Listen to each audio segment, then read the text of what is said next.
I do believe that there are sections of Singapore society who want progress in the civil liberties area. And for our party, we have always documented in detail what we think should be the improved version of the civil liberties situation that we have now. From my experience in talking to residents over the years, visiting them, I have to say that based on the people who are at home at the time that we go, which is usually in the evenings, the mindset of the people there, they seldom bring up the issue of civil liberties in the discussion of what are the issues that concern them. To my memory, only one young couple mentioned that to me, and I remember being taken aback very recently. Said, we feel that there's no freedom of speech here, we're going to migrate to New Zealand, something like that. They said, okay, but this doesn't happen that often generally with the people whom we have encountered in the early evening. It could be because the younger people are in the rooms, busy, enjoying whatever freedoms they have on the internet, and then maybe only the mother comes out or something. It could be that. And from that, the sense of the issues tends to be more bread and butter issues, I would say. But I would certainly not discount the role that civil liberties would play in the minds of some voters. We're not, I think everybody knows that we're not talking about being arrested in the middle of the night and disappearing with a bullet in the back of your head. We're talking, though there have been people who've been locked up for considerable periods of time, the so-called Marxist conspirators in the late 1980s, who were on the verge of, I think, coming forward to stand for the WP at the time. And we're talking about the threat of defamation suits, of which I think my family has direct personal experience, being ruined through that, or possibly losing out in terms of business or your livelihood, though I don't have any evidence of that. But I can certainly say that some of our more able people in the Reform Party who were considering becoming candidates decided not to, because they said they couldn't sleep at night because of fear of what would happen to them if they did come forward.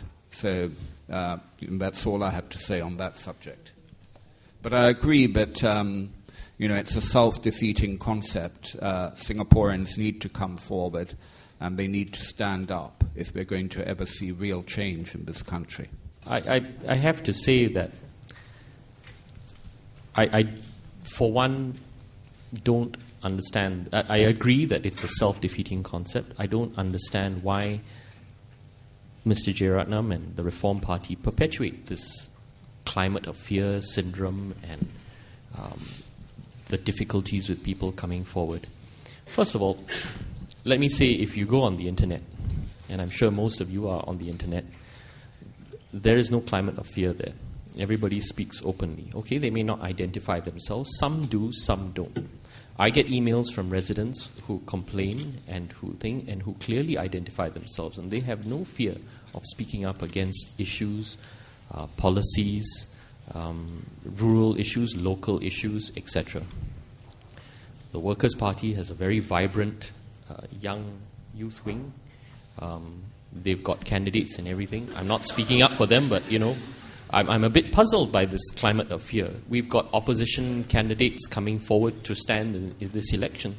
So I don't understand why certain opposition parties keep harping on this climate of fear. It doesn't do politics in Singapore any good. Is it real? Is it not? Mr. Jeyaretnam commented on the defamation suits. We've got laws. Ms. Lim has never been sued for defamation. Mr. Loh Tia Kiang has never been sued for defamation.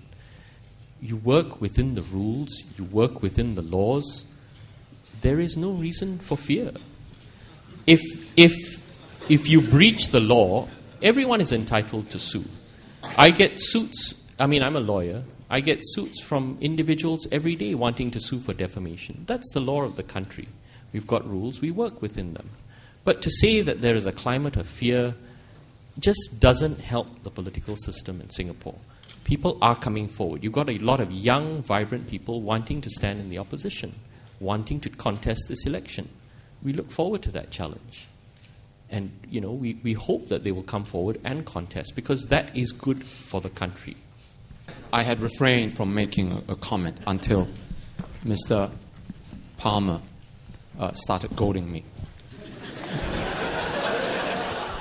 Dr. Chi, I didn't say a word against you. But that's okay. That's what I'm here for. He had mentioned that certain individuals were not sued. That's fine. That's okay. I think that defamation suits have a place in civilized society. That's not the problem. The problem comes when you are sued and then not given a chance to defend yourself. I was sued on 2 occasions. On both occasions, when the writ came, I filed my defense. On both occasions, the plaintiffs, Mr. Goh Chok Tong, Mr. Lee Kuan Yew, Mr. Lee Hsien Loong, filed for summary judgment.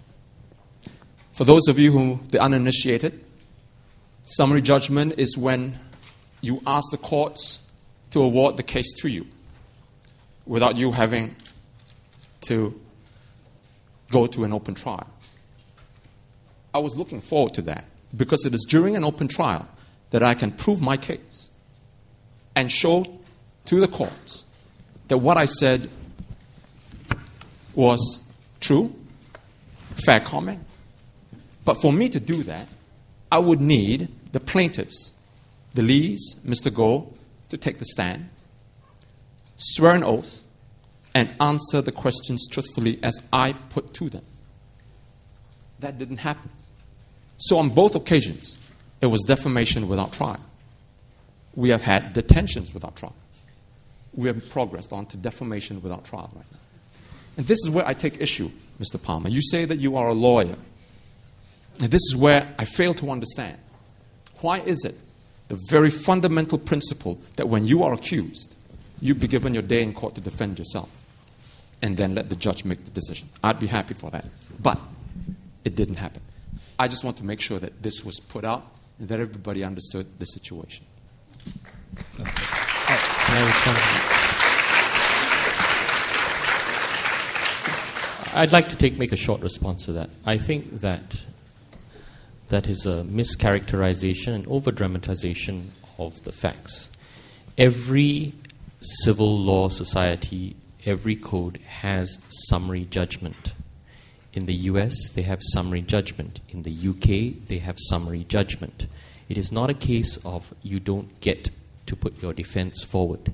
You have a defense which is filed, which Dr. Chi said he filed. You also have opportunities to file affidavits of evidence in support of your summary judgment claim.